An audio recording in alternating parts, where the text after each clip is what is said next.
Jonathan, can you talk a bit about, I guess, maybe a renewed focus or greater focus on some of the local issues going on? Obviously, nationwide, you guys have had a lot of big wins with regulatory issues there. I guess looking more on the local level, how are you guys acting on those, and how's the progression going with those issues? We're making a lot of progress, I think, on a local level. Just as you mentioned on the federal level, we're seeing the United States federal government as a wind in our sails. We're getting help on the FCC level, we're getting help from the White House, we're getting help from Congress, but a lot of times that those ships run onto the shoals of local governments or state governments, but they're increasingly getting it too. I think what's happening is that policymakers are seeing, because they have their own devices, they see how much bandwidth they're using up and their kids gaming and their kids, communicating. It is an enormous demand that we're seeing, but policymakers see this just as every other consumer does.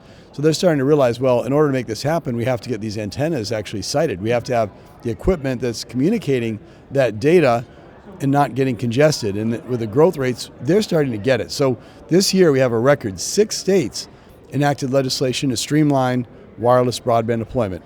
That's double the record of what we'd gotten done before. And some really great legislation, very strong legislation on shot clock, on co-location by right, defining what localities can and can't look at.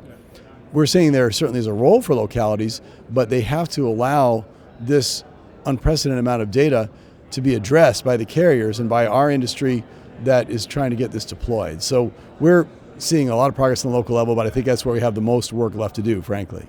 Thanks so much. Appreciate it.